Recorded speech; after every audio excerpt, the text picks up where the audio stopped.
उत्तर प्रदेश की राजधानी लखनऊ में कोई ना कोई ऐसी चीज हो जाती है जिससे विवाद बढ़ जाता है। लखनऊ जेल में खजूर जाना बंद हो गई है।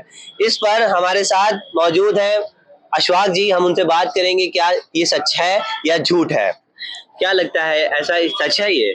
बिल्कुल 100% सही है। जब से नए वहाँ पे परिवर्तन हुआ है, जेल के अंदर कोई नए अधिकारी आए हैं, उन्हीं ने खजूर का बिल्कुल तरह से बंद कर दिया है। जेल के अंदर वैसे ही लोग परेशान होते हैं, कोई खुशहाल लोग तो जेल में होते नहीं हैं। तमाम लोग ऐसे होते हैं जो मुसलमान लोग खजूर जाती है उससे रोजा खोलते हैं। खजूर ऐसी चीज है जो हमारे वहाँ सबसे अफजल बताई गई है कि कुछ न मिले, अगर खजूर और पानी मिल जाए तो उससे आदमी गुजारा करता है। जबकि हमारे अगर तारीख देखी जाए सहाबा इकराम पे और दुनिया में अगर पिछली जिंदगियों में जाया जाए तो खजूर ही एक खाना था। लोग खजूर खा के गुजारा करते थे, खजूर खा के पानी पीते थे। मगर ये दोहरा रवैया इस सरकार में नजर आ रहा है कि भेदभाव की राजनीति जो हो रही है कि जेल में खजूर जाना बंद। हर चीज चेक हो के जाती है। खजूर के डिब्बे में खजूर है कि नहीं है ये चेक होना चाहिए, कोई गलत चीज नहीं जाना चाहिए, मगर खजूर जाना बंद, ये चीज को दर्शा रहा है कि इस मुल्क के अंदर हमारे साथ नाइंसाफी हो रही है, लगातार हो रही है, किसी न किसी बहाने से हो रही है। तमाम मुसलमान बच्चे जेलों में डाले जा रहे हैं, तमाम जुल्म ज़्यादती हो रही है। एक समुदाय को खुश करने के लिए ये काम हो रहा है। अभी आपने देखा होगा पिछले बीते दिनों में जो रामनवमी की यात्राएं निकली, खुले खजाने तलवार से प्रदर्शन हो रहा है। मैं तो ये मांग करने वाला हूँ 4/25 जो चाकू की धारा थी वो गवर्नमेंट को बंद कर देना चाहिए, सरकार को बंद कर देना चाहिए। एक चाकू में उसको 2 जमानत देनी पड़ती थी, जब जाके उसकी जमानत होती थी, वरना वो जेल में डाल दिया था। अब तो खुले खजाने तलवारों का प्रदर्शन हो रहा है। तो मैं इस चीज पे भी मांग करूंगा कि ये 4/25 का जो कानून है इसे बंद कर देना चाहिए, क्योंकि तलवारें आम होती जा रही हैं, लोकतंत्र का गला घोटा जा रहा है, गैर संवैधानिक काम हो रहा है। और मैं तो हैरान हूं कि जो इस देश के धर्म गुरु जो रसमलाई हुकूमत के साथ है उनकी भी आवाज बंद है। आपको पता है अभी बिहार में जो आग लगाई गई, मदरसे के अंदर कुरान शरीफ नजर आतिश किया गया, तमाम मुसलमानों की धार्मिक किताबें जला दी गई, जुनैद की हत्या कर दी गई। आज तक कानून की गिरफ्त से जुनैद के हत्यारे दूर है। ये बात समझने की जरूरत है। ये बात बहुत आप समझ लिए, इस देश के अंदर लोकतांत्रिक ढांचे को कमजोर करने की बात की जा रही है। यही मैं कह रहा हूँ। मैं मोहम्मद आफाक हूँ, मैं सामाजिक कार्यकर्ता हूँ। मैं समाज में, मुझे किसी सरकार से कोई शिकायत नहीं है, बीजेपी हो या आरएसएस, मुझे कोई, उसकी जो नीतियां हैं उसके खिलाफ हूं मैं, वो उसी से मुझे शिकायत है।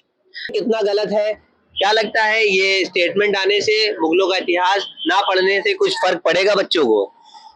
नहीं, जो बच्चों को अंदर जहर डाला जा रहा है, जो उनको डाला, उन पर असर पड़ेगा। जो यहाँ का नौजवान जो इस इलाके में रहता है, ये इतिहास गवाह है कि ये सब मुगलों की देन है। इस मुल्क के अंदर मुगलों ने वो बड़े बड़े काम किए हैं कि मुगलों की बनाई हुई इमारतों से करोड़ों रुपए हुकूमत सरकार यहाँ की पैदा करती है। उसके बाद बजट देती है 3000 करोड़ का। मुसलमानों की अगर जो वक्फ की जमीनें हैं, जो मुसलमानों की जो तमाम चीजें ऐसी हैं, अगर मुसलमानों के हिस्से मिल जाए तो इसमें से कोई भी बच्चा शिक्षित हो जाएगा। मतलब अगर उनको उनके हक मिल जाए तो हर बच्चा पढ़ सकता है, मगर नहीं मिलता है। 30 से 35 हजार करोड़ की आमदनी है और 3000 करोड़ का बजट पास होता है। ये सरकार का दोहरा रवैया है। सरकार क्या करेगी? मेरे साथ क्या कर सकती है? ज्यादा से ज्यादा उसको बुरा लगेगा, मुझे जेल में डाल देगी, कितनों को जेल में डालेगी, कितनों को जेलों में डालेगी। मगर हक बोलना चाहिए, हक बोलना चाहिए, हक बात बोलना चाहिए। और हक बात बोलना चाहिए कि मुगलों का इतिहास कोई नहीं खत्म कर सकता। इस देश के अंदर अगर मुगल आए, इस देश के अंदर अगर मुगल आए तो उन्हीं ने आकर यहाँ पे काम किया, चाहे वो सलाहुद्दीन अयूबी हो, चाहे मोहम्मद बिन कासिम हो, चाहे बाबर हो। तमाम लोगों ने इस मुल्क के अंदर आके इस मुल्क को सजाने का, संवारने का काम किया। मोहम्मद बिन कासिम जब इस मुल्क के अंदर आए तो सबसे पहले उन्हीं ने अपनी कश्ती जलाई कि अब हमें यहीं रहना है।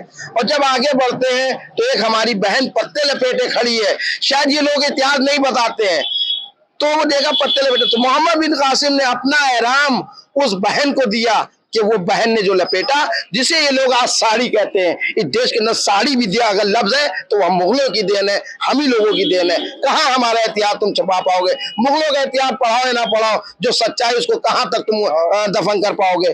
समझे? तो मैं ये कहना चाहता हूँ कि आप